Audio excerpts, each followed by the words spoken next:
Protect your DNA. BioPQQ can promote formation of new mitochondria. Infowarsstore.com.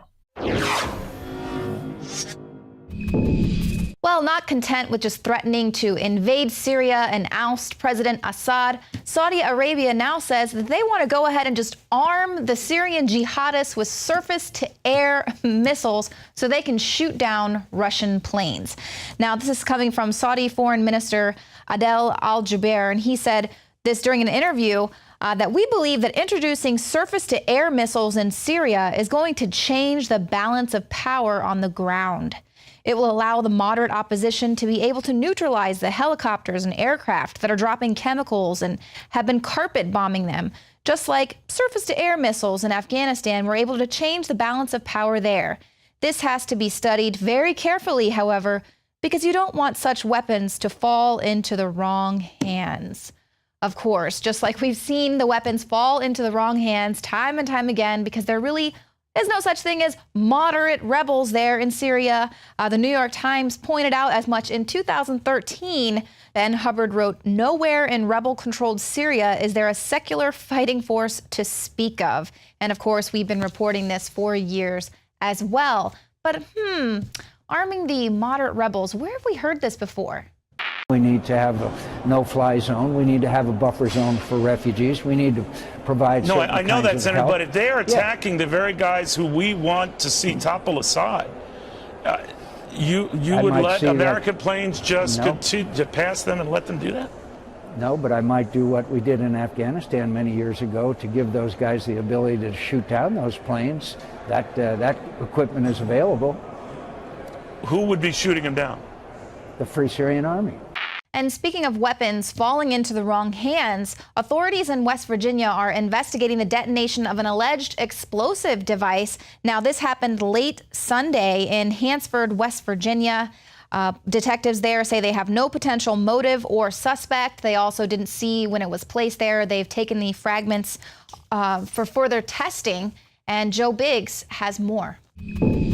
Now, let's go back before what you said earlier, that there was an explosion that went off in Kanawha. Now, ISIS in West Virginia, America's Fusion Centers report ISIS investigation ongoing in the Mountain State. This is from September 16, 2014 in the Inquisitor, where they're talking about people investigating these Mubarak al-Jilani networks like we saw with Islamberg in New York and all that. Now you have in Kanawha County an IED device detonated in Hansford. Now, no one's talking about this. It's on the side of the road. Yeah, on the side of the road. That is a typical spot for an IED. Haven't you had the opportunity to enjoy these things twice yourself? I've enjoyed those more than twice. Those are not fun events to be part of. I mean, it is horrible. Now, the thing about the ones you were drove into were huge, though, right? Oh, yeah, they were giant, enough to lift an ASV about 15 feet up in the air, blowing all the wheels off, hitting the ground on the V, and then flipping around. Yeah, not fun. So the local KCHS TV in that Kanawha County in West Virginia is reporting that the IED went off. The local bomb squads went out. They reviewed over the situation, said it's an IED, and the police are not making any comments on the situation at this time. But here's the thing. You go back, you look at the history of these cells. There have been cells spotted. There are people looking into it, doing investigations to ISIS sleeper cells in that area. So this could be a trial run.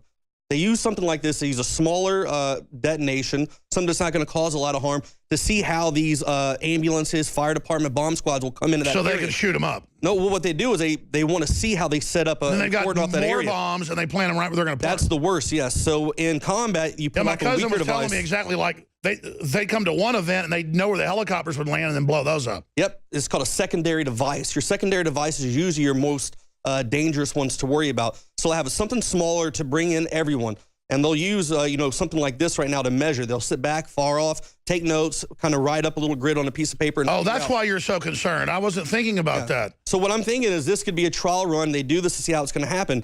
And they use that to see how these guys in an area will respond. The next time it could be something bad because we know that there is ISIS in that area. It's already been reported before. That's what I'm worried about, is another small device going off. They bring in these people. And then this time they'll actually be secondary devices.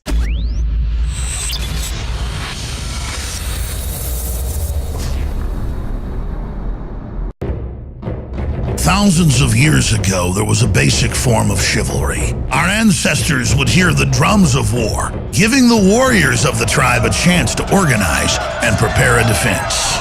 60 years ago, when foreign air forces were approaching filled with bombs, they had drums of their own, air raid sirens. But in the 21st century, there are silent weapons for quiet war. Pathogens added to the food and water, and to the lining of plastics that destroy our vitality, turn off our hormones, and accelerate our journey towards death. I personally counter this onslaught with Anthroplex. Anthroplex is designed with known organic concentrated herbs to create the basic foundation to normal metabolic activity inside the human body. Discover why Anthroplex is turning so many heads today. It's time for us to take our bodies back into our own hands, and it starts at InfoWarsLife.com with Anthroplex.